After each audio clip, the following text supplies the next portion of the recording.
lá, estamos ao vivo. Vou só baixar esse mantrinha que tá tocando. Vou dar uma compartilhada enquanto a convidada não se apruma, não aparece. Aquela compartilhada violenta.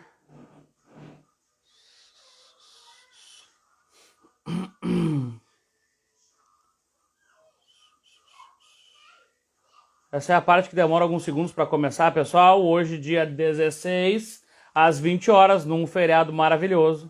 A gente vai se conectar hoje com a Shell, que é uma psicóloga do caralho, boa pra porra, do Distrito Federal, que teve a paciência para escutar o tanto que eu falo sem parar e perceber que ali podia sair algum assunto bom e aceitar fazer uma live. Eu já vou chamar ela, só vou terminar de compartilhar com Deus e o mundo aqui.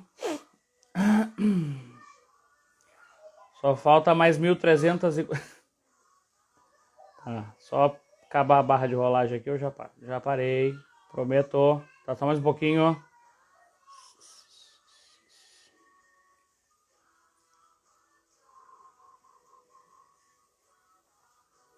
Feito! Vou chamar a Shell. Para nós começar. Como é que eu faço para chamar ela? Que isso? Aqui.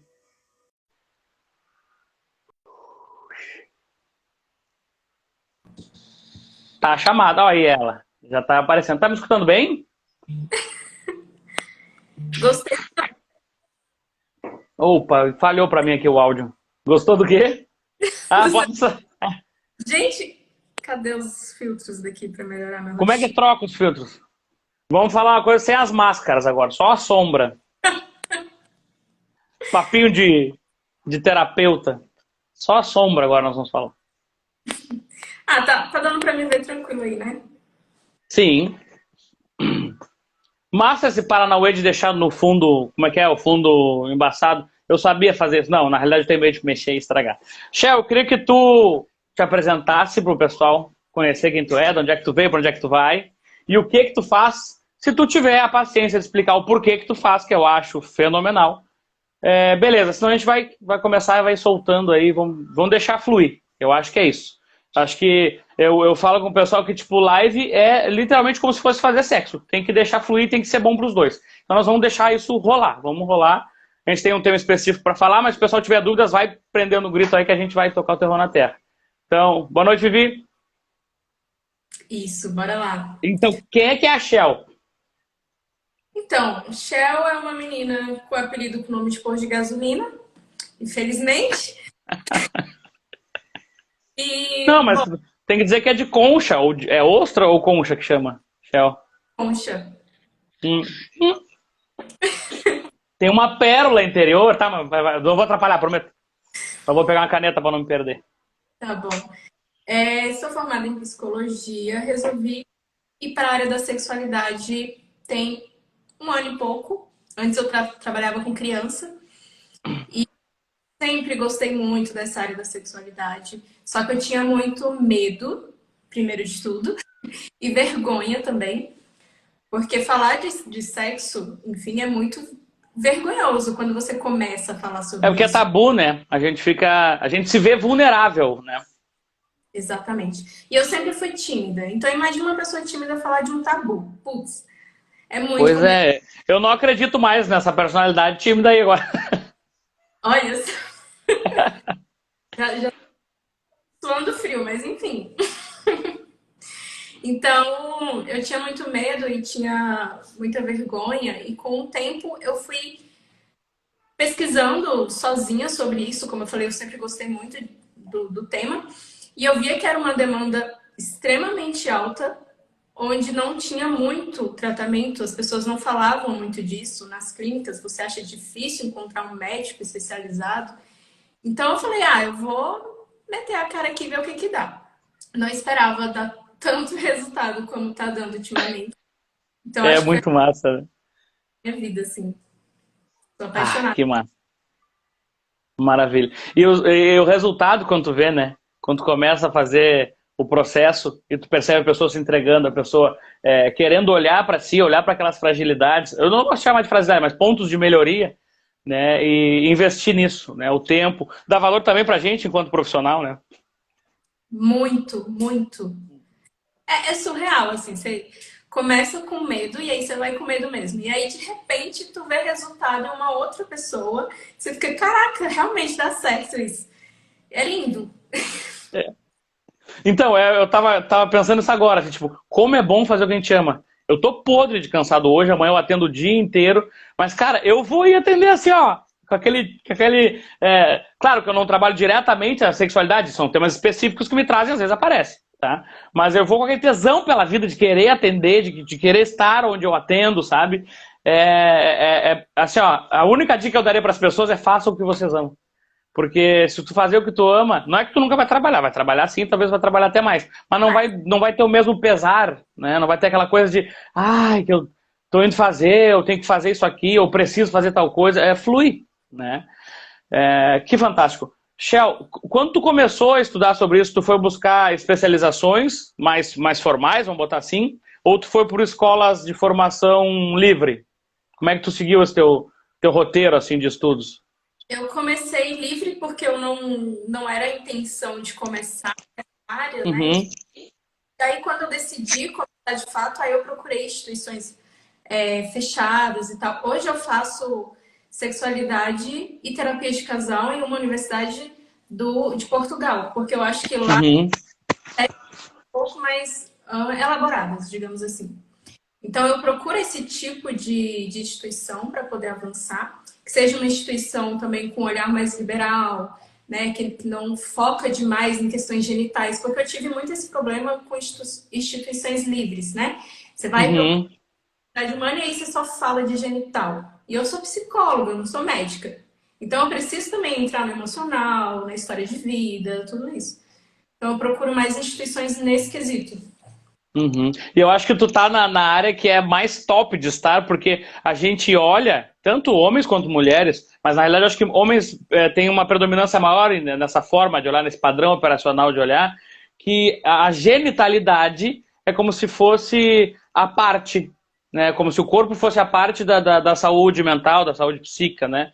E aí considera-se, isso é extremamente comum, e tu deve constatar a mesma coisa, como se fosse uma questão mecânica. E a gente, quando entra para essa área, para trabalhar com uma parte, vamos botar assim, para trabalhar com a psique, tá? Para trabalhar com emoções, sentimentos, tá? A gente começa como se a gente trabalhasse com software. A gente não trabalha com a parte do hardware, né? Então, vai ter a questão da genitalidade, mas antes de tudo isso, existe um programa que faz funcionar, baseado em crenças, experiências, traumas, fobias, tudo mais, né? Exato. E eu acho que dá tão certo, primeiro porque tu gosta de fazer, né? Segundo, porque tem competência para fazer, porque eu gosto de fazer, mas a pessoa como é que é um ponto sem nó, e aí não tem como, né? E aí tu sabe como fazer, tu gosta de fazer, e isso aquece o teu coração de verdade. Porque a transformação que a gente acaba levando para dentro da casa das pessoas, cara, tu atender um pai de família, por exemplo, uma mãe, sei lá, que está num relacionamento frustrado, né, por questões de genitalidade. Aí ela vai lá e trabalha questões emocionais. O pai trabalha questões emocionais. Nossa, fica um sucesso, te elogiam, falam que vão botar o nome do filho vai ser o teu, né, porque a transformação vem sempre muito desse nível mais, como é que eu poderia dizer, mais emocional. É uma parte que o pessoal não está acostumado a olhar. O pessoal busca sempre como se fosse um problema no hardware. É a placa de vídeo, não é as percepções visuais que eu tenho, né? E quando a gente leva a parte subjetiva, nossa, aí o negócio fica poderoso demais da conta. Chay, então só para me apresentar para o teu pessoal, que pode acabar vendo a live depois, eu sou o Bruno Vasconcelos, eu sou hipnoterapeuta. Eu desenvolvi uma metodologia que eu trabalho com ela já faz 2 anos. E eu amo fazer o que eu faço. Então, se você quiser saber mais, é só entrar ali no perfil, rolar no feed, que tem milhares de coisas ali. Tchau, como é que a gente pode começar isso? A gente pode começar tentando definir o que é masculino e feminino, para pegar a partir de um, ou o que seria a genitalidade. Como é que a gente poderia começar explicando para o pessoal? Legal essa questão de definir, né? Como é que você definiria a masculinidade? Você que é homem que cresceu dentro desse mundo. Pois então, eu cresci dentro do mundo mais bagual e galponeiro que existe. Então, para quem não sabe, eu sou do Rio Grande do Sul e tem uma grande diferença nos processos terapêuticos aqui. Por mais que existam pessoas que gostem e busquem a fundo o desenvolvimento, aqui é muito comum tu encontrar todos os tipos de preconceitos que tu possa imaginar em relação a buscar ajuda, né, principalmente para tratar de suas emoções e sentimentos. Né? Então, eu comecei a perceber a masculinidade através da genitalidade. Eu perdi meu pai relativamente muito cedo, assim, né? Então foi com 9 anos. E eu começava a perceber que do nada, olha, tem umas coisas diferentes acontecendo aqui. Tem umas coisas... E aí, tu começa a estimular, tu começa a tocar, tu começa a sentir uma coisinha diferente, uma cosquinha, um negócio, tu vê que é bom. Tá? Mas o que eu considero ser a masculinidade, hoje, o Bruno, que é terapeuta, que é empresário, que é pai, que é esposo, esse Bruno de hoje, tá? Que tem todas essas funções, eu percebo a masculinidade como um par que é oposto e complementar à feminilidade, ao feminino, vamos botar assim. Tá? Então, o masculino e o feminino são opostos complementares. Né? Não existe um que é melhor ou um que é pior. Existe... gostou, Mate? Existe o diferente. E por serem diferentes, claro, que a gente tem que levar essa contextualização de psicossocial, psicomórfica, todo o contexto da sociedade. Mas o que o Bruno trabalha como masculino? Né? O equilíbrio ou o desequilíbrio. Equilíbrio é quando nós temos um masculino saudável, independente de rótulos, raça, cor, credo e preferências sexuais e genitalidades. Tá? Esse é o equilíbrio. O doentio, que seria o desequilíbrio, né, é quando tem problemas justamente com o oposto de tudo que eu falei. Então, quando tem problema de autoimagem, quando tem problema de aceitação, quando tem problemas com a sua sexualidade, com a sua genitalidade, problemas emocionais relacionados a como eu vejo, né, a minha energia masculina. Então, brevemente, em 15 minutos, é dessa forma que eu percebo e lido com a masculinidade. Acho legal você chamar equilíbrio e desequilíbrio. Muito bacana. Fica mais claro até, né? Pois, então, porque senão a gente vai chamar um monte de... A gente vai dar um monte de nome para um monte de patologia que sai sempre de uma vertente emocional, se tu parar pra pensar. Né? Dificilmente vai ser um desvio lá numa determinada veinha que irriga a genital. Não, dificilmente vai ser, sabe? Então sempre tem vamos botar o cerne, é sempre psicológico. Né? Sim, sim. Bacana. Como é que a Shell vê essa questão? Eu vejo muito... Quando você pesquisa no Google, feminidade, você vê muito sobre força. E aí, quando você vai para a imagem, quem quiser também fazer esse experimento de ir lá no Google... Fazer esse exercício agora. Você vai lá em imagens, você vê como o homem é reprimido nas questões emocionais. E aí fica uma coisa muito contraditória ao meu ver. Porque força, para mim, significa você ser forte em todos os quesitos. Exato. Por que o emocional... É o equilíbrio, é em tudo. Exatamente. Por que o emocional, então, seria reprimido? Eu não consigo entender, sabe? Você procura lá, pesquisa, força, aí você vai pra imagem e não tem sentimento. Fica uma coisa muito desconexa e que não faz sentido nenhum. E os dois estão ligados, porque se você não tem um bom emocional, dificilmente você vai ter um bom físico. Por isso que tem as questões da sexualidade, por isso que a ansiedade atrapalha nas disfunções eréteis que tem por aí, ejaculação precoce, etc. Então, existe essa conexão. Para mim, masculinidade é força, só que é uma força como um todo. Não é só força física, não é só força emocional, tem que ter também a física. Afinal, um ser humano saudável, ele é regido por vários fatores, né? Não só emocional. E, resumidamente, masculinidade é força. Só que engloba tudo. Assim como eu acho que feminilidade também é força. Então... Exato. Então, eu gosto do conceito que tem muito na medicina germânica e na medicina tradicional chinesa, né? Que é essa questão do oposto complementar. Né? O equilíbrio é a harmonia entre todos os polos. Tá? Mas sempre vai existir um negócio que chama pulsar, sempre vai existir uma vibração.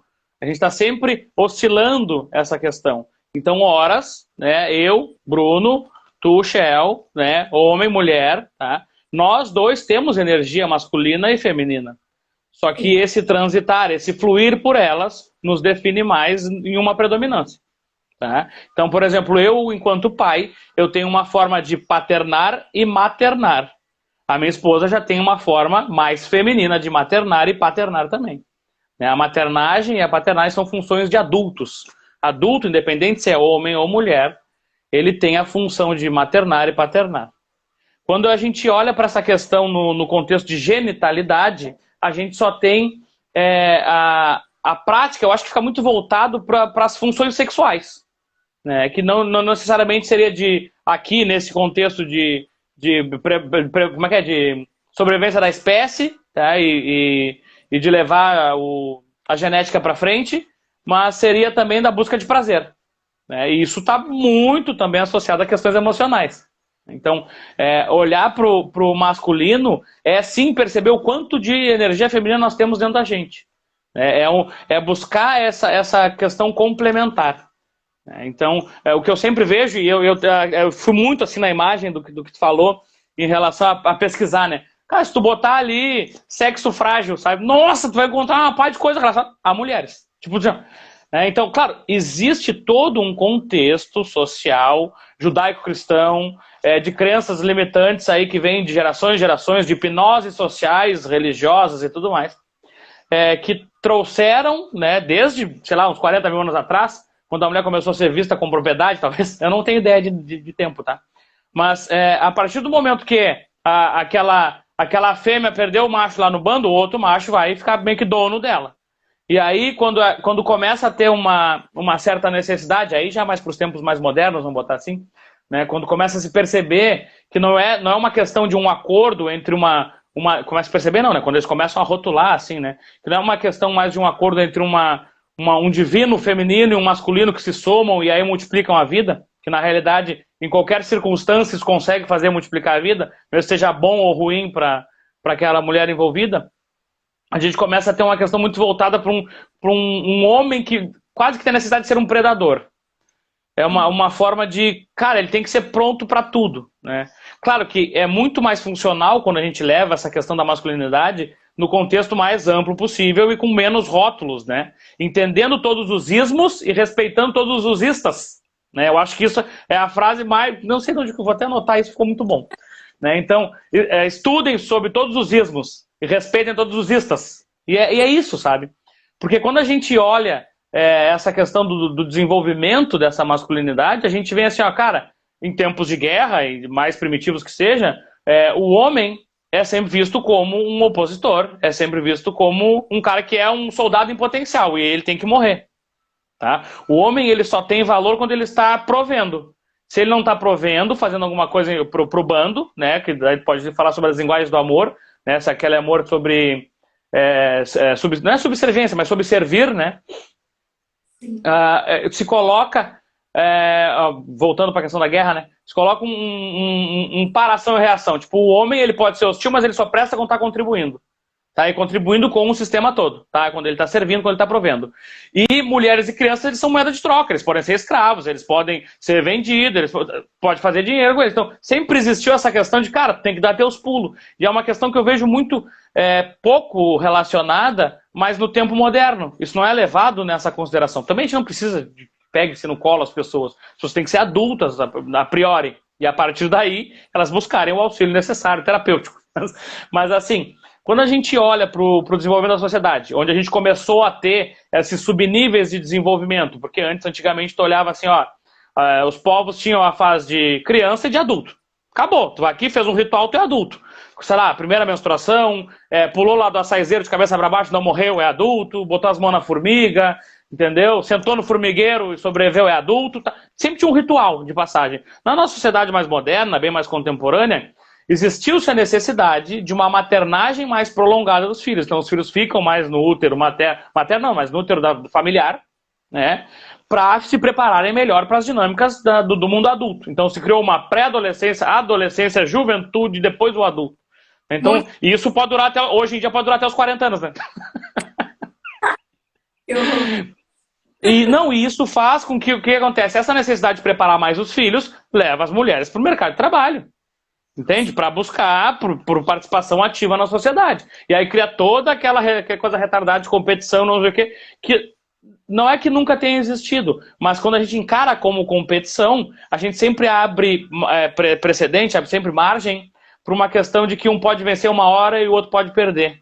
Não existe um equilíbrio. E não é uma competição, é um pulsar. Em alguns momentos eu preciso da Shell, e em alguns momentos a Shell precisa de mim. E nós vamos pulsar essa relação. Né? O meu professor fala assim, o pulsar é necessário, é a energia de vida que ele chama, né, que é o pulsar. Ele é necessário, principalmente, né, ou até para fazer um filho. Porque se tu só entrar e ficar parado, tu não faz filho. Tu tem que ter o pulsar. Ainda é uma brincadeira, mas tem todo o sentido. É energia de vida, é energia de multiplicação, é energia de prosperidade, de crescimento, né?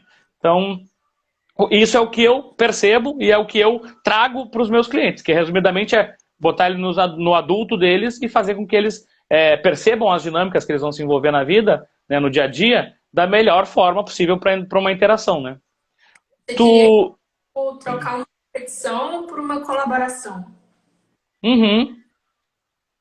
Porque quando eu tenho, por exemplo, na questão de hipnose, que é a minha área, tá? A gente procura evitar uma palavra que é tentar, tá? Porque tentar sempre abre precedente para uma dicotomia, por exemplo, que é conseguir ou não conseguir. Então tentar não é certeza, né? Então ou desde já, a gente usa na metáfora, ou a partir de então, ou de uma forma ou de outra, né? A gente usa isso nas metáforas, porque isso já fica mais incontestavelmente definido para o subjetivo, para essa parte da nossa mente mais subconsciente.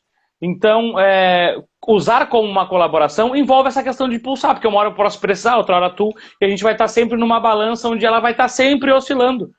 Não vai ficar sempre assim ou sempre assim, né? Exatamente. Então, claro, e tem as questões, né, do casamento, como é que vai ficar, por exemplo, um homem e uma mulher dividir uma casa, o homem que vai ser o provedor, a mulher, tudo isso. Casamento eu acho que é a parte mais complicada, assim, né? Porque quando você pega duas pessoas, uma mulher e um homem, é um casal nesse sentido que cresceu aí com suas crenças e tudo certinho desde criança, é muito difícil esse casal dar certo depois. Porque um tem uma competição dentro da sua própria casa. E é muito difícil isso, porque aí chega um momento que, quando você fica adulta, você acaba sendo inserida em espaços onde várias pessoas têm visões diferentes e você começa a abrir seus olhos para outras visões. E aí tudo vira uma revolução dentro do casamento. Então, como que isso vai dar certo, sabe? É o momento de, por exemplo, ir para uma terapia de casal, ou uma terapia individual mesmo, para procurar entender o que você está pensando, se você está levando muito em consideração o que o outro está pensando e etc. E aí eu acho que essa questão de masculinidade versus feminilidade dentro do casamento se torna muito difícil quando o casal ele tem muito certo essas crenças e não procura buscar formas de romper isso.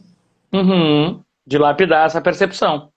Porque sempre que tu tem a palavra competição, tu já tem automaticamente alguém precisa ganhar e alguém vai ter que perder. E aí tu sempre gira naquela posição dicotômica de um vai estar certo e outro errado. E se tem um que é o inocente, o outro vai ser o malvado. E aí vem um triângulo dramático aí, né? Essa percepção da masculinidade, tu acha que os homens que te procuram, eles vêm mais solteiros ou eles vêm mais casados, namorando, compromissados, assim? Boa pergunta. Quando ele vem, porque assim, tem dois tipos de clientes, né? Os que vêm unicamente por questões sexuais e os que vêm à procura de resolver questões emocionais, porque já tem que é emocional leve, etc. Os que vêm por questões sexuais geralmente são sempre dentro de um relacionamento. E os que vêm por questões emocionais geralmente estão solteiros. Legal esse padrão. E geralmente sempre quando já apresentou algum problema repetidas vezes, não é uma vez ou duas, né? Ele tem que vir a partir de um...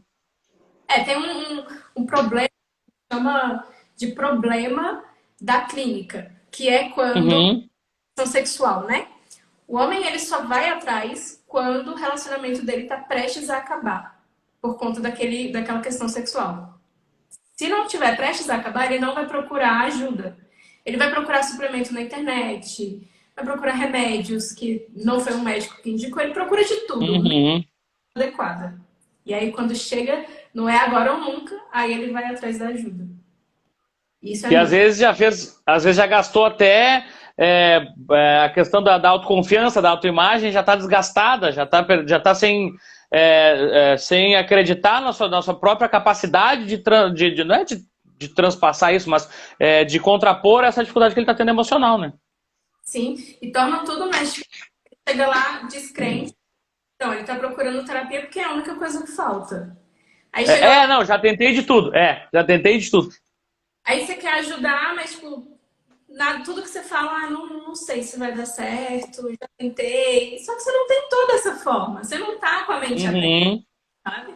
É. E aí a gente começa a falar do emocional, eu tomo muito cuidado quando eu vou falar, olha, isso daqui pode ser por conta de ansiedade, por exemplo. Eu tomo muito cuidado com isso, porque existem essa questão da masculinidade que o cara chega e fala, não, tá falando de ansiedade, que não tem nada a ver isso daí. Tem nada a ver. Uhum. Nossa, é o sexo, não é a ansiedade. É. Aí, toma um cuidado sobre isso, sabe? É muito complicado. E aí, quando ele vem nessa questão de, meu casamento tá quase acabando por conta disso, a pressão em cima de você acaba sendo maior também. Porque se ele tivesse procurado antes, você tinha mais tempo para trabalhar. Homens têm essa característica, né? De deixar estourar primeiro para depois olhar o que está acontecendo. Sim. E aí você fica, tá, eu tenho que resolver isso antes da pessoa terminar. Como é que eu faço isso? Não, e aí vem toda aquela pressão que a pessoa vai se colocar para resolver. E aí, ao invés dela ter começado um processo com tranquilidade, olhando para si, tendo as suas catarses, se necessário fosse, né? Ela já vai ter, nossa, minha mulher já tá arrumando as malas, o que eu vou fazer agora, né? Ou meu companheiro, sei lá, né? Já tá arrumando as malas, o que eu vou fazer agora? Então, esse período que se fica nesse limbo de negação, isso é extremamente prejudicial, porque ao invés de eu buscar olhar já para o que tem coisa errada, o que está acontecendo? E eu digo assim, o pessoal fica tranquilo, todo mundo tem coisa errada. Só tem umas pessoas que vão perceber isso, vão querer arrumar, e tem outras que vão ficar na negação. E também tá tudo bem. Né? Só que as pessoas não podem reclamar, fiz uma live com esse tema ontem. Vocês não podem reclamar da vida que tem, porque todo mundo acaba tendo a vida que está merecendo, porque está fazendo em prol de manter isso por comportamentos, por questões sociais, psicológicas, de relacionamento, de amizades, né? Questões também de espaços ambientais, né? Que, eu vou sempre lá naquele tal lugar, e aquele lugar tem aquelas pessoas, e eu tenho determinados comportamentos, e aí para eu ter pertencimento, ser aceito por aquele pessoal, tem que ter determinados comportamentos, entendeu? E aí o pessoal acha que, tipo, precisa os rótulos para ser aceito, né? Eu gosto muito de trabalhar isso com meus clientes. Se tiver algum aqui na live, ele vai se identificar. Porque eu faço um dever de casa em questão comportamental. Por exemplo, você deu um exemplo aí da pessoa ir sempre nos mesmos lugares, sempre as mesmas pessoas e ainda reclamar. E quando aparece uma demanda desse tipo, eu falo, não, então o seu dever de casa é você ir para outro lugar. Conectar com pessoas diferentes. E aí eu cobro, eu sou muito chata. Eu acho que aqui no estado, quando a gente conversou a primeira vez, você falou que você não é o tipo de terapeuta que pega na mão, né? Você quer que a pessoa tenha capacidade, vai. Aham, levanta e anda, levanta e anda. E eu já sou a que pega na mão, por quê? Porque eu passo esse dever e eu fico em cima até a pessoa fazer. E aí eu compartilhei aqui. Uhum. Eu falei, olha, eu sou a que pega na mão e eu tava conversando com outro terapeuta e eu vi que eu faço muita coisa. Acho que eu tenho que parar um pouco também. Deixar as pessoas pernas. E meus clientes, não faz isso. Não, então, acompanhamento, tá? Ou mostrar o caminho é diferente de conduzir. Eu digo assim, a gente tem que ser o GPS. A gente vai dizer, cara, é que é assim, entendeu? Mas quem tem que fazer é a pessoa, sabe? Então, se a pessoa não fizer, cara, eu tô perdendo meu tempo de atender uma pessoa que quer o conhecimento que eu tenho para evoluir, para se entregar para um propósito maior, e a pessoa tá gastando o dinheiro dela comigo. E aí eu procuro evitar essas dinâmicas, né?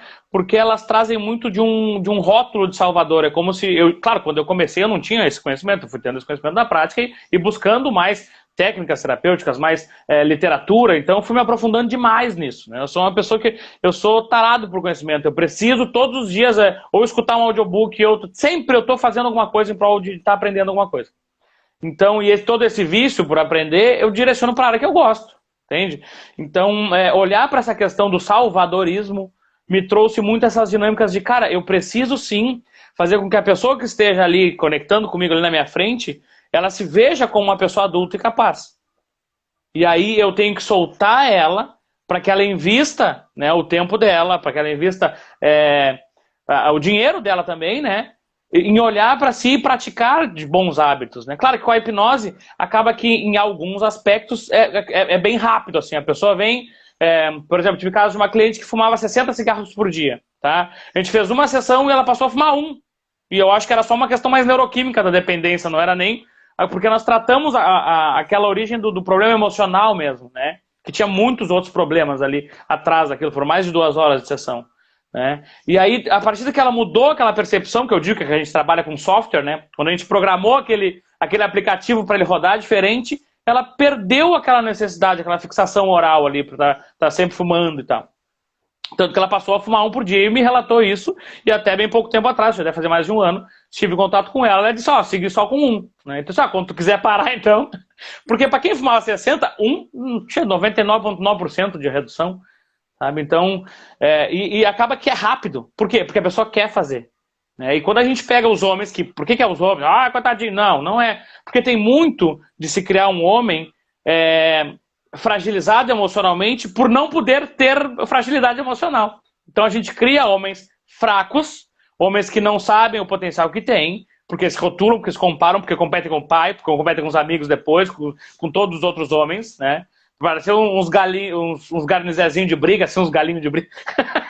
Estão sempre competindo, tá? E isso sempre gera uma triangulação, onde um vai ganhar, outro vai perder, e, né? Então, tipo, sempre vai ter uma posição de que como é que eu posso ser melhor.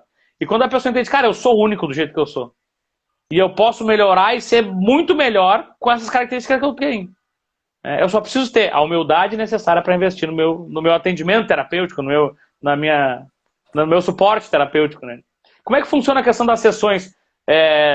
Eu gosto muito de trazer verdades. Então, eu vou fazendo ali leitura corporal, leitura de microexpressão facial, já vou percebendo os traços de caráter da pessoa, e eu já consigo fazer algumas perguntas, que na PNL se chama de perguntas poderosas, né? Para dar no meio, para quebrar aquele roteiro que as pessoas fazem. Porque às vezes a pessoa vem cheio de dedo, falando que tem um monte de coisa e tá aqui o problema. E aqui ela bota a ansiedade, o chefe, a esposa, a falta de sexo, não sei o quê. Aí tu já vai dar no meio, a pessoa fica com aquilo exposto. E aí tu vê que aquilo ali é aquilo ali que ela tá escondendo. Como é que tu faz para ser assertiva nesse aspecto, assim? Tu vai, porque tu conduz mais com energia feminina, tu vai fazendo uma maternagem. Tu acompanha, tu dá metas, tu dá um acompanhamento, inclusive para a execução das metas, né? Antes de tudo é o vínculo. Eu acho que é um tema muito sensível e por ser tabu as pessoas sentem vergonha. Então eu prefiro ir com calma e criar um vínculo forte com o meu cliente a ponto dele realmente me contar tudo, do que eu chegar perguntando, e aí, seu problema é esse? O que você faz na cama? Por que tá com esse problema? Ele não vai me contar. Não, aí fica bem hostil mesmo, né? Uma coisa horrível. Então, eu acho que a gente começa muito no vínculo e eu foco, como é uma questão sexual, é muito ligada ao físico, ao corpo humano, eu procuro focar muito na saúde em geral. Então, eu quero saber se ele faz uma atividade física, eu quero saber como é que tá o sono dele, eu quero saber tudo. Eu quero saber se ele tá feliz com o emprego, com a família, enfim. Show, a parte sistêmica. Exatamente. E aí, depois disso, é que eu vou entrando realmente na queixa que ele me traz. Eu procuro, inclusive, perguntar a queixa antes do atendimento para saber se consigo lidar. Porque eu também não posso prometer, não vou resolver todos os seus problemas. Aliás, não, a gente não resolve, né? A gente vai ajudar a pessoa, a gente vai tirar a corda, ela que vai segurar. Sim. E aí tem essa questão que dificulta muito dessa questão da masculinidade, que o homem não é preparado para lidar com essas vulnerabilidades emocionais, digamos assim, que ele não sabe muito o que fazer. Então, meu problema é emocional, então o que eu faço? Tá, como é que eu resolvo? Cara, às vezes que eu recebo essa pergunta, e aí, o que eu faço? Eu não sei o que você vai fazer, vamos avaliar aqui pra gente tentar. A gente tem que entender como tu chegou pra ter isso, né? O que tu fez pra ter isso, né? E aí, é porque ele não sabe lidar, ele não aprendeu isso. Agora, a mulher já é diferente, ela já sabe, não, peraí, então é isso que eu tô ansiosa, tô triste no casamento. Mas por que você tá triste? Porque um dia aconteceu isso. Você vai perguntar pro homem, por que você tá triste? Não sei. Por que eu tô triste? Aí ele vem me perguntar. Mas eu não tô triste, mas eu não tô... Chega a pessoa tá com uma bolsa aqui embaixo. Não, eu não tô triste. Não chorei não. E aí a cara desse, não chorei não. Mas é normal. Então acho que assim, quando você começa criando um vínculo, vulnerabilidades não, esse muro que ele coloca para se proteger como homem, ele cai. Então, pelo menos ali na sessão, eu consigo realmente me conectar com ele e entender o que ele está passando. Ele consegue se ver muito mais, porque ele é o momento que ele se desconstruiu. Então, isso facilita muito. Quando eu falo de trazer atividades e tal, é porque eu foco principalmente no emocional. No emocional, não, no comportamental. Eu falo Sim, muito, fica mais TCC.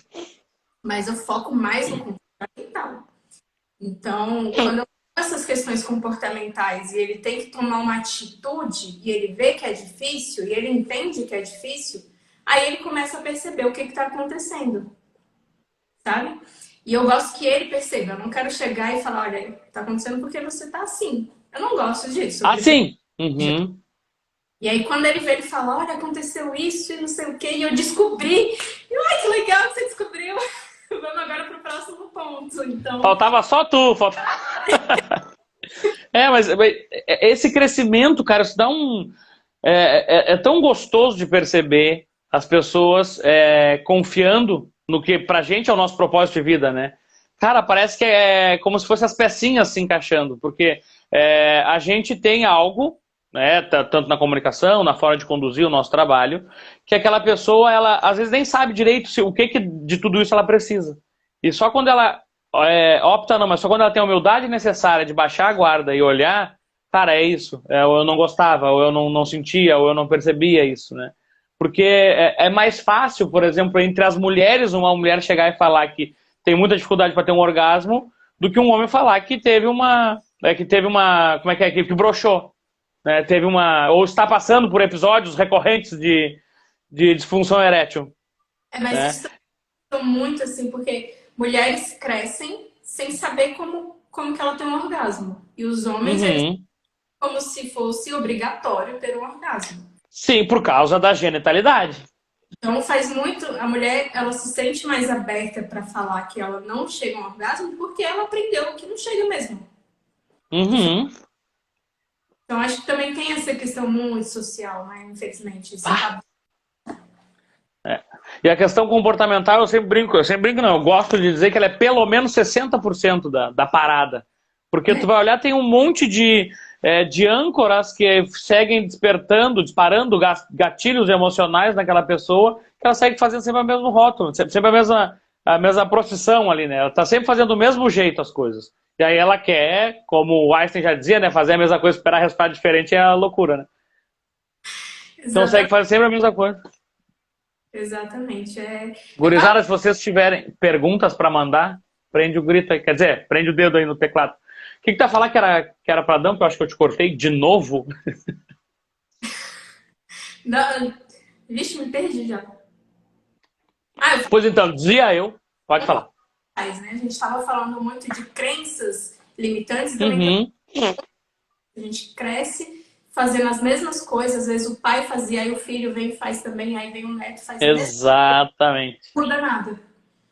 Exato. Eu digo que as pessoas, elas acreditam muito que estão cuidando da vida delas e fazendo algo que é genuíno, no caso, né? Eu que estou fazendo, né? E na realidade, quando a gente começa a mexer nesse mundo subjetivo da mente dela, a gente percebe que ela está repetindo padrões de crenças limitantes e principalmente crenças sistêmicas familiares, né? Da família de origem. Onde a pessoa tem todo um comportamento, uma predisposição a seguir aquilo, só que ela não percebe. E aí, nesse momento, eu acho muito legal quando as pessoas dizem, não, eu sou o completo oposto do meu pai. Eu disse, cara, sabe o que é o oposto? O oposto é tu estar na frente do espelho. Tu é real e invertido. Então, tudo que tinha de mais um aspecto vai ter de menos e vice-versa, sabe? E aí a pessoa começa a olhar, assim, claro, tem uns que ficam ofendidinhos e tal, né? Agora, eu tive 2 episódios com essas funções de vacinação de homens com medo de agulha. Eu até falo nos cursos sobre esse caso, claro, com mais detalhe lá, mas um homem adulto, 44, 46 anos, o cara não ia vacinar porque tinha medo de agulha. E ele tinha uma série de outros problemas, porque ele tinha medo de ir no dentista, porque ele tinha medo de ir no urologista, porque ele não tinha feito nenhum exame de próstata ainda. Né? Então, cara, o quanto precisa estragar a vida, e isso o homem faz até no relacionamento, né? Quando a mulher tá dizendo, tá, agora deu, e que ele vai olhar pra isso, né? Mas quanto precisa estragar a vida pra pessoa dar conta que, cara, eu posso fazer uma coisa diferente, né? E são coisas pequenas, né? E o medo de agulha, isso não vai me atrapalhar em nada. Tá atrapalhando um monte É, de coisa, você não percebe, porque é só uma é. agulha. Então, eu acho que Nesse. tem que perceber. Pequenas coisas causam grandes problemas. E as pessoas têm que olhar para isso. Tem um outro terapeuta aí da mesma linha de raciocínio minha que ele fala assim, ó, não é normal se sentir mal. E é muito isso. Né? Não pode romantizar problemas físicos, mentais, espirituais, seja quaisquer que sejam. Não é normal se sentir mal. Né? Tô rindo com respeito. Thiago Bagaceira aí já tá tirando um tempo. Pois então, medo de agulha, ele é sempre uma neuroassociação. É como se tu criasse uma circuitaria neural para te prevenir de passar por aquela exposição novamente. Então ela fica como se fosse o alerta máximo. E a pessoa começa a ter sudorese, pânico, fica violenta. Inclusive, se é o enfermeiro lá que vai aplicar a injeção, ou o médico, o dentista, a anestesia, eles chegam a querer reclamar e empurrar o profissional da saúde ali, né? E aí, às vezes, tu vai pesquisar o que aconteceu nisso, cara, foi a mãe, ou a avó, o vô, sei lá, que deu a vacina, ou que deu uma benzetacil na época, que era comum, comprava e saída das crianças, tudo de lote. Ah, essa semana fulano tá gripado, tem mais 9 filhos, 10 vacinas, todo mundo vacina. Né? Então eles criam aquela associação de que é uma coisa que, tipo, a pessoa que eu mais amava me feriu, alguma coisa. E claro, o subjetivo não é uma coisa racional e tão lógica. As comparações que a gente vai encontrando, ali, as combinações que a gente vai encontrando, elas são as mais impossíveis de acreditar racionalmente. Então, às vezes a pessoa neuroassocia com qualquer coisa. E quando você foge de um problema, ele na verdade se torna maior. Então, sem medo de agulha, você vai fugir da agulha, você vai ter mais medo ainda dela. Então, certo mesmo. E sempre é uma manutenção do medo pela ignorância. Ao invés de eu ir conhecer mais sobre o assunto, buscar alguma coisa, eu quero na última hora um milagre. E aí não tem como eu em 46 anos mudar uma percepção. Claro que eu consigo fazer isso momentaneamente. Digamos que se vamos vacinar agora, vamos, então tu não vai ver mais nada. A pessoa vacinou e sai feliz. Tá? Mas o comportamental que eu falo, que tu também fala, que pensa na pessoa. Entende? Então a gente é o GPS, a gente mostrou o caminho, a pessoa que tem que seguir. Ela que tem que se dedicar a ser uma pessoa melhor. E isso de respeito somente a ela. Pode estragar pai, filho, mãe, tio, cachorro, todo mundo desse meu esposo, relacionamento. Né? Obrigada, Kleber. Eu que agradeço a participação. A paciência. Eu resumo tudo muito no comportamento. Gosto demais de resumir. Mas porque... Se você pega toda a história, é tudo comportamental. Vem tudo desde criança. Às vezes é uma coisa que aconteceu há muito tempo. Você nem sabe. E aí você vai ver que tornou tudo um problema gigante, um problema, uma bola de neve, que está gerando outros problemas. Então, é importante olhar para isso também, né? Às vezes as pessoas não percebem que aquele problema dela, claro que isso aí é mais específico, mas aquele problema tem um padrão, tem uma forma de se manifestar. Às vezes a gente pergunta assim, isso na hipnose é muito comum de perguntar, como que tu faz para sentir ansiedade? A pessoa fica meio assim. Aí ela começa a descrever como que ela está se sentindo antes dos momentos onde ela... Então a gente começa a montar meio que um manual do funcionamento dela. Ah, porque eu preciso entrar no palco, eu já fico nervoso, ou a professora me chamou para apresentar o trabalho, e aí se eu sei que eu tenho que apresentar o trabalho, eu já não durmo direito, eu já fico com a síndrome do intestino irritável, eu já vou 3, 4 vezes no banheiro. Então ela já tem uma receita de bolo para funcionar. E o que é o mais louco do nosso cérebro? Neuroassociação. Então, todos aqueles traumas, fobias, medos, ressentimentos, aquele material emocional recalcado que está dentro da gente, que a gente não olha para ele, a gente leva isso para todos os âmbitos da nossa vida, principalmente para a cama, principalmente para a genitalidade. Né? E aí, quando a gente busca ser operacional, a gente não consegue ser. E aí vai tentando, depois de muito sucesso, buscar ajuda. Mas todo esse contexto aí, que é extremamente amplo e complexo, ele é norteado por uma questão de autopreservação do nosso cérebro. Então, o nosso cérebro tem como criar situações similares aqui dentro, tá? Para que eu vá prevenir de, sei lá, quando eu conheço uma pessoa, ou para eu conhecer uma pessoa, eu não posso chegar falando, tem que deixar ela puxar assunto. Porque quando eu puxo assunto, então ele faz uma neuroassociação com uma experiência negativa do passado só para te proteger. E ele cria mais crenças em cima disso. Então, vou dar um exemplo, tá? Não é bem assim, mas é mais ou menos por aí. O medo de agulha. Tá? Foi uma situação que foi uma pessoa, um ente querido lá, que deu a injeção lá em 1980, e a pessoa, aquela criança, qualquer negócio. Tá? Aí no hoje, ele tem relacionamentos doentios, porque ele gosta tanto daquelas mulheres, daqueles companheiras que ela tem, mas ela sempre tem a neuroassociação de que a pessoa que mais ama pode ferir ela. Então ela passa por muitos momentos de ser subjugada, de ser humilhada, desvalorizada, né? Procura relacionamentos quase que com narcisistas o tempo inteiro, né? E aí fica muito naquela questão de fazer a manutenção daquele trauma. Então é muito louco, mas parece que, poxa, um medo de agulha faz eu ter um relacionamento frustrado? Sim. Sim. E é uma questão comportamental também. Isso tem muito a ver com personalidade, com temperamento, com caráter, e é a receita de bolo que faz a gente funcionar. Exatamente. Tem uma aí de quando a gente pergunta por que da ansiedade, ele começa a falar o que está acontecendo antes do que acontece, e tem uma explicação da TCC, não é nem da comportamental, que é da TCC, a cognitivo comportamental, fala que são os pensamentos disfuncionais que causam uma série de reações físicas. Então, isso é um exercício que muita gente faz, para quem tem ansiedade principalmente, que é você anotar o que você está pensando naquela hora. Então, tipo assim, tô ansiosa porque eu vou apresentar. O que eu tô pensando? Eu fiz esse exercício pela primeira vez quando eu tinha 15 anos. Eu falei, nossa, minha cabeça explodiu, assim. Porque eu anotei que eu era idiota, que eu não ia conseguir, que eu ia gaguejar, que as pessoas iam rir. Eu tava criando um filme na minha cabeça. Eu fui ler, eu falei, cara, que tava acontecendo comigo para mim imaginar uma coisa impossível como essa?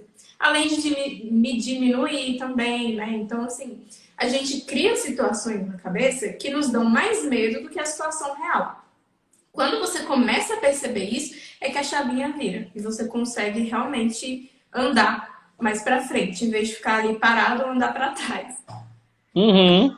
Anotar, você enfrentar, você vê que... Porque quando você enfrenta uma situação que você tem medo, você vê que não é aquilo tudo. Você vê, não, eu tava com medo de uma coisa que não aconteceu, ou se aconteceu não foi da forma como eu imaginei. E aí, conforme você vai enfrentando, você vai entendendo que a coisa é diferente. E aí entra também a questão da terapia, né? De você entender o motivo daquilo. Porque não é só enfrentar e pronto. Ah, enfrentei e acabou minha ansiedade, acabou meus problemas sexuais, acabaram todos os problemas que eu enfrentei. Não é assim também, mas tem que... Você é a criança, né? E buscar mudar isso, né? E aí a gente tem aí os planos de ações, né? De você mudar o seu estilo de vida, o seu comportamento, tudo isso. Isso é muito legal de perceber a parte de como tu faz para ter aquele episódio, né? Porque, por exemplo, às vezes tu pega uma disfunção erétil para tratar e a pessoa diz assim, se eu sei que eu vou sair com uma pessoa que eu não transei ainda, eu já fico a noite anterior nervoso. Eu já trabalho mal, ou fico com uma hiperexcitação, né? Preciso me masturbar 3, 4 vezes por dia, aí chega lá não tem potência. Porque ela busca uma fuga, né? E a gente, quando não interpreta muito bem isso, né? Eu digo assim, a dopamina que faz a gente ter como se fosse o tesão de ir para a vida, né? De buscar, de correr atrás das coisas, né? Ela tem um genérico que é a adrenalina. A epinefrina, quando tu libera ela esses neurotransmissores, assim, que às vezes também são moduladores, ela faz o que tu tem o ímpeto de fazer. Tu vai ficar impulsivo, tu vai chegar e vai fazer. Entendeu? Por isso que adolescente faz tanta M, assim, né? Porque eles estão regulando esses basais dopaminérgicos dentro deles. Então, vou pro lado poste, pulo e depois vem, sabe? E aí liberou que a adrenalina tem aquela percepção da dopaminérgica. Mas assim, olhar para essa receita de bolo que acontece com a gente, antes de sentir-se mal. Pois é, porque depois que eu comecei a atrair minha parceira, o meu parceiro, eu não consigo mais ter o mesmo tipo de relação com ele, né? E aí a pessoa começa a olhar para si e tem vergonha disso e para de investir. Mas a pessoa que depois que acabou, o parceiro ou a parceira saindo de casa e aí ela precisa fazer alguma coisa, aí ela vai buscar pela dor. Não é porque ela está entendendo que ela pode ter humildade de melhorar nisso. E fazer esse exercício de anotar é a dica que tem que ficar registrado. Façam esse exercício aí que a Shel falou. Porque tu vai ver o quanto que tu cria de expectativa, que na realidade são só programações que estão querendo te privar de passar por aquela dor, porque aquilo não é visto como um sofrimento, né? Que é uma coisa bem diferente uma da outra, né? Sofrimento é diferente de dor. Então, para te privar daquela dor, se cria um monte de sofrimento para criar uma barreira. Eu não vou falar, eu vou gaguejar, eu preciso dar 2 sem sair de dentro, eu tenho que ser o cara que que já vai chegar dançando, conversando, não sei o que, tem que ter uma boa postura. Então bota um monte de coisa que não é verdade. E que não é isso que uma outra pessoa busca, né, quando quer conhecer alguém. A pessoa quer conhecer a pessoa, não é chegar cheio de máscara, né? Que normalmente acontece aí, pelo menos até 6, 9 meses de relacionamento. Tem muita máscara para cair, né? E ela vai caindo. Eu digo que todos os relacionamentos eles têm um período de gestação, né? E dá em torno de 9 meses, mais ou menos. Que é quando as pessoas começam a conviver. Então, trocar, além dos diálogos, né, a rotina. Uhum. E aí tu começa a perceber a pessoa no trânsito, irritada, a pessoa não sei o quê. Não é aquela pessoa que tá sempre bem vestidinha, de banho tomado, que vai ali, né, que você já sai, já vão pro hotel, já vai cada um feliz pra sua casa. Né? Não, já vê a pessoa lá com suvaqueira, suada, trabalhando, chega no expediente, correndo, almoça, não lava a louça, já começa a olhar a toalha na cama, já começa a... Né, vai ficando... E daqui a pouco, bum! Então, muito legal isso, e eu acho que tem que ficar o pessoal perceber antes de um momento de pico de qualquer coisa que seja, de ansiedade ou de perceber uma entrada em alguma crise, alguma mania, ela olhar para como que eu estou fazendo para disparar isso, né? Porque tu vai ver que é muito subjetivo, e a parte subjetiva vem, eu sou feio, eu sou idiota, eu sou careca, não posso falar. Então vem qualquer coisa, vocês vão ver que a parte subjetiva ela não é racional. É uma preocupação com o futuro, né? Uma coisa que não aconteceu, você não tem. E que não vai acontecer, né? 95% das coisas não vão acontecer. Exatamente. Então, mesmo que aconteça, quando você foca no presente, tudo fica mais... Você entende melhor, você enxerga a situação de outra forma. Então, se você fica preocupado com uma coisa que vai acontecer, que você nem sabe se vai acontecer, a chance daquilo realmente acontecer é muito alta, porque você já está esperando, e aí você mesmo se sabota para que aquilo aconteça. Então, por exemplo, eu vou gaguejar. Você chega lá, você começa a gaguejar mais, você fica mais nervoso. Então você está se auto-sabotando e aí você começa a gaguejar. Não, isso é um reforço, né, de uma crença limitante. A gente chama de homoação. Tu está fazendo sempre a mesma coisa para reforçar aquela trilha neural, né? Daqui a pouco ela está completamente milenizada e tu tem um programa aí para a vida inteira. Aí tu vai demorar um pouquinho mais para soltar elas, né? Essa questão de rótulos com a masculinidade, o que tu percebe do pessoal? Tu já, por exemplo, já atendeu clientes, obviamente, que eles não têm bem claro os seus padrões ou os seus gostos, gosto, plural metafônico, com a sexualidade e com a genitalidade. Eles não sabem os padrões que gostam, tanto de corpo quanto de personalidade, quanto de posições, de tudo. Tá? O que tu acha que pode facilitar e auxiliar esse masculino a encontrar essa resposta com mais facilidade dentro dele? Claro que além da humildade de se permitir um tratamento, mas... Cara, o homem, ele tem muito essa questão da pornografia, né? Desde muito criança e tal. E isso ajuda muito nesse sentido de não se conhecer, não saber o que gosta e o que não gosta. Porque você se compara muito com um ator, você vê como é que ele faz, você quer fazer igual, você acha que é daquele jeito. Então eu acho não, e acha que todas as mulheres vão ter um comportamento parecido, ou devem ter um comportamento parecido, né? Sim. Então você olhar para isso de uma... Eu acho que não é nem... Você tem que parar de consumir coisas que te fazem acreditar numa realidade que não existe. Numa fantasia. Tem que lembrar que é como se fosse o cigarro, por exemplo. Né? Não tem nenhum agregador, além de psicológico, tá? Para o uso. Mas tem a percepção que nós temos do uso do cigarro. Quando a gente usa de uma forma que a gente acha que sempre tem um controle, né? Eu gosto disso do ser humano adulto que tem essa neurose de achar que tem controle de tudo, né? Mas se eu quero parar, por que eu vou seguindo nos lugares onde tem aquelas dinâmicas? Se eu busco um rendimento, se eu busco um desenvolvimento, se eu busco me posicionar de uma forma adulta, mais evoluída, até mais precisa com os meus objetivos de vida, eu não posso ter os mesmos comportamentos que eu tenho hoje. Eu tenho que projetar isso e começar a mudar desde já. Né? Então, às vezes a pessoa buscando até pela própria pornografia, cara, se tu sabe que isso já quando a pessoa já percebe, né, que isso já é uma coisa que vai te trazer, não digo uma debilidade, mas vai diminuir o potencial, ou vai trazer uma ansiedade expectativa muito grande, porque tem aquela coisa, né, o homem ele tem que já tirar a calça e quase deixar a mulher cega do olho, porque ele tem que estar ali com toda a potência, e se ele não fez isso, nossa, cara, já fica nervoso, já vai naquela coisa meio, né... E isso é uma questão de uma crença, de um padrão, né, que é muito alimentado por esse tipo do que eu estou consumindo, do como que eu estou me envolvendo com aquela dinâmica. E aí sempre que eu tenho uma neuroassociação, eu tenho aquele mesmo comportamento que vem. Então, eu não tô nem com vontade de tomar uma cervejinha, mas eu começo a olhar propaganda, ou passo por um barzinho e tem uns colegas bebendo, nossa, já deu aquela água na boca, já deu aquela vontade, chegar em casa, né? Então, cuidar com essa questão de homoação, buscando heteroação.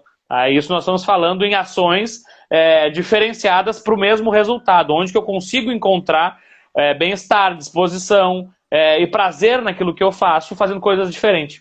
Né? Então, não preciso fazer sempre a mesma coisa para ter o mesmo tipo de prazer. Exatamente. São três coisas, né? Eu sempre digo que para o cara saber o que ele quer e se autoconhecer sexualmente, digamos assim, precisa de três coisas. Primeiro é abandonar questões que fazem ele achar que tem que ser daquela forma, porque o homem ele é muito visual, então se ele vê uma coisa ele vai sentir vontade porque ele viu aquela coisa, não porque realmente é uma vontade dele. Isso eu tô falando quando o cara já vem, né, de uma história de pornografia, etc. Uhum. Exatamente isso, abandonar comportamentos que fazem mal, que fazem ele ter crenças que não vão de acordo. Tem cara, por exemplo, religioso, que se abomina simplesmente por se masturbar. Sabe? Não Se penaliza, você tá fazendo um comportamento que te faz bem, mas a área que você se encontra, o seu comportamento ali, as pessoas em sua volta, o espaço que você tá, te recrimina. Então você tem que achar uma forma de achar um meio termo, de uma forma que te deixe bem e que não precisa abandonar suas crenças religiosas, enfim, sei lá, qualquer crença que a pessoa tiver. E se aquilo te fazer mal, aceitar que te faz mal e parar com aquilo. Então seria essa questão da pornografia, enfim, tal. Bruno tá falando aí que a mulher também consome pornô, realmente. É que a gente citou o homem porque a gente está falando de masculinidade, mas no caso isso vale para ambas as energias. A gente fala mais de homem porque o homem é mais comum, justamente por ele ser mais visual. Mas existem muitos que sofrem com isso também. A segunda questão é você conhecer seu próprio corpo, né? Na escola a gente aprende muito pouco sobre a anatomia humana. Então, E aprende sobre genitalidade. Não tem nada que vá comparar ou vá linkar os dois mundos, né? Do emocional com o sexual, vamos botar assim. Sim. Então, conhecer o próprio corpo físico todo, assim, não só a genitalidade. Porque você tem que saber sobre os hormônios que te levam àquilo, enfim. Conhecer o próprio corpo, a anatomia humana mesmo. E o terceiro ponto eu já tô perdida, de tanto que eu tô falando aqui. Nossa, eu tô te achando tão quietinha. Mas largar vícios entre aspas, né? Conhecer o próprio corpo e largar tabus, não ter medo. Se você sente vontade de experimentar alguma coisa, vai atrás, experimenta. Você não vai perder nada com aquilo. Se você não gostar, você para. E vida que segue, não é isso que eu gosto. Então, existe muito essa questão.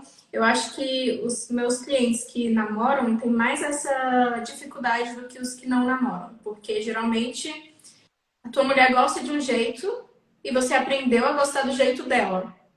E aí isso gera, talvez, uma repulsa, né, você se sente muito... Sei lá, você se sente menor, você tem que fazer do jeito dela, que você abandona o jeito que você gosta. Então, você não sabe mais a forma que você gosta. Isso pode gerar algumas disfunções por conta de ansiedade, estresse emocional, etc. Frustração, né? E aí, quando eu pergunto, tá, mas e se vocês fizerem de outro jeito? Ah, ela não gosta. Ah, mas conversa, né? Por que tem que ser sempre do jeito dela? Vamos fazer do seu jeito. Ah, eu tenho medo desse negócio. Não sei, eu tenho uns fetiches estranhos. Não existe estranho quando é fetiche. Fetiche é fetiche. Exato. O óbvio tem que ser conversado, principalmente num relacionamento. E quando tu olha pro relacionamento, é sempre o problema. Não tem conversa, não tem troca, não tem esse pulsar. Que aí eu falo, tu fala e a gente vai se conectando. Exatamente. Então é isso, abandonar tabu, conhecer o próprio corpo, conhecer o corpo do sexo oposto também vale muito, porque vai te ajudar bastante.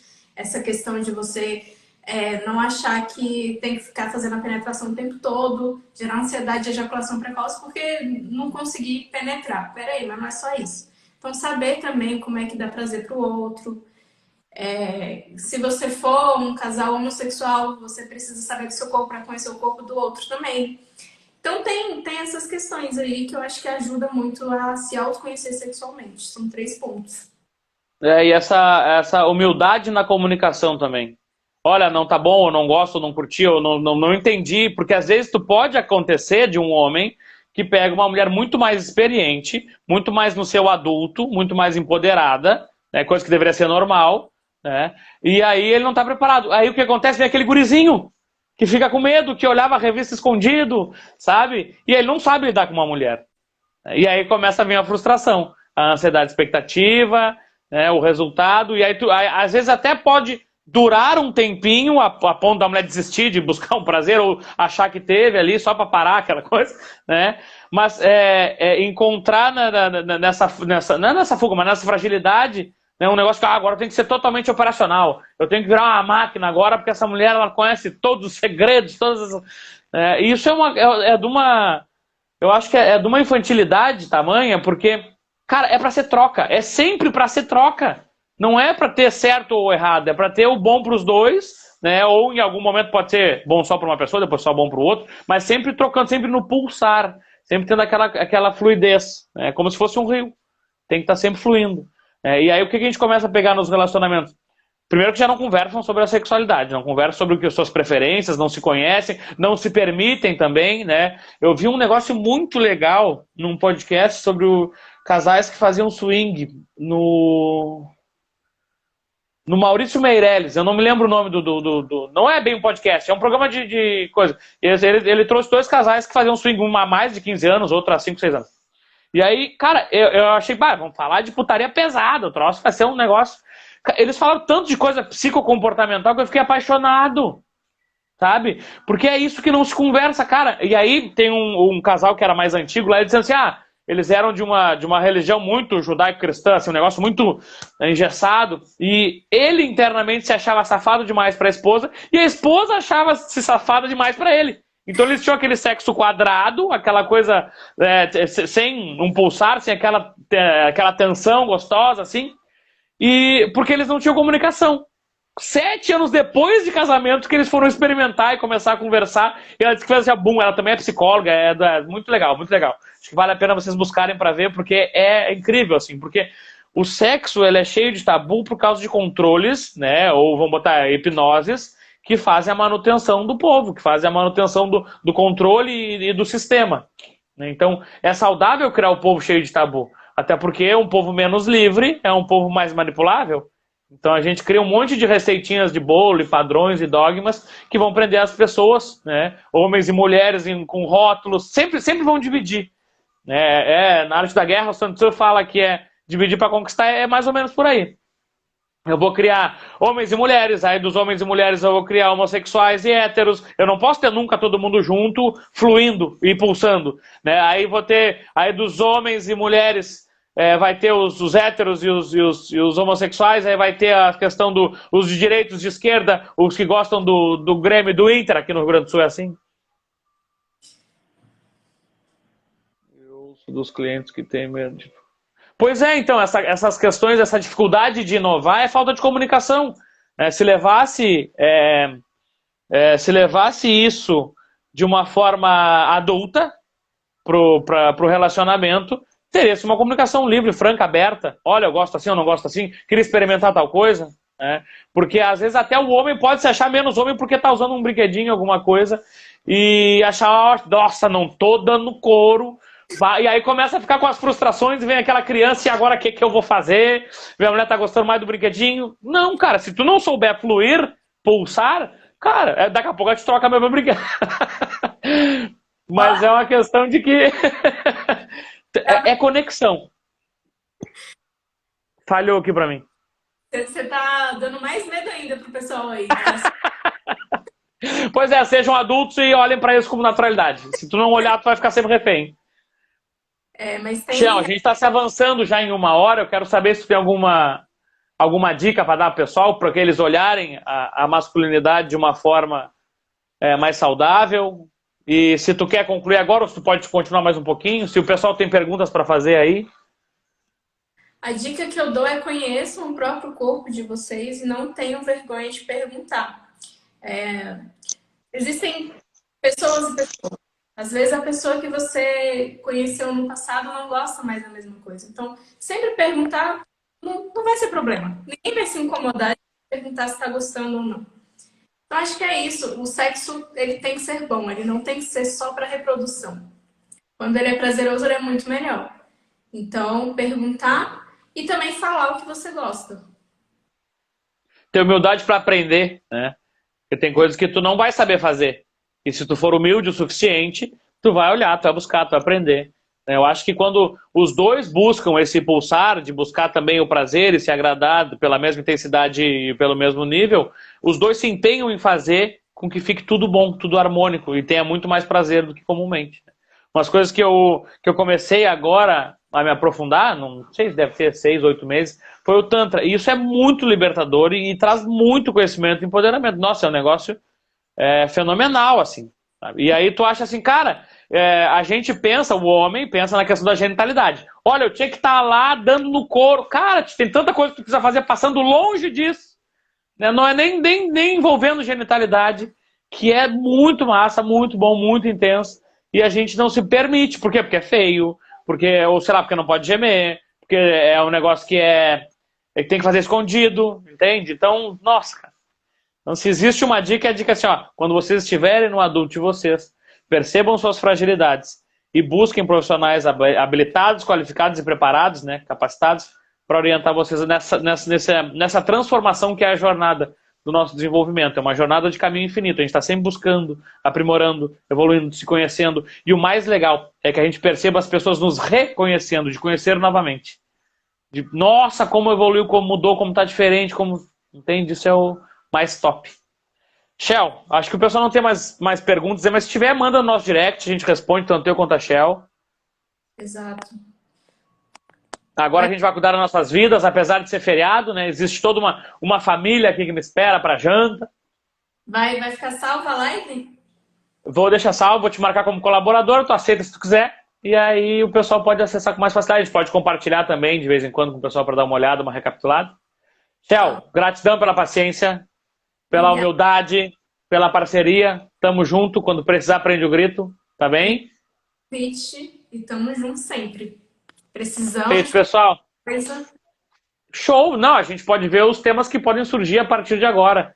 Né, que o Sim. pessoal vai falar muito no direct ali, a gente pode trocar uma ideia e daqui a pouco bolar uma próxima. Mas só se o pessoal gostar, se o pessoal engajar, se o pessoal ver, a gente faz. Senão eu não vou estar fazendo de graça, a gurizada não está dando valor, eu não faço. Tchau, gratidão, muito boa noite. Vai ficar salvo, vou te botar como colaboradora e vamos tocar o terror. Tá bom, Bora cuidar vai. da nossa vida. Tchau, tchau. Beijão, beijão, pessoal. Gratidão.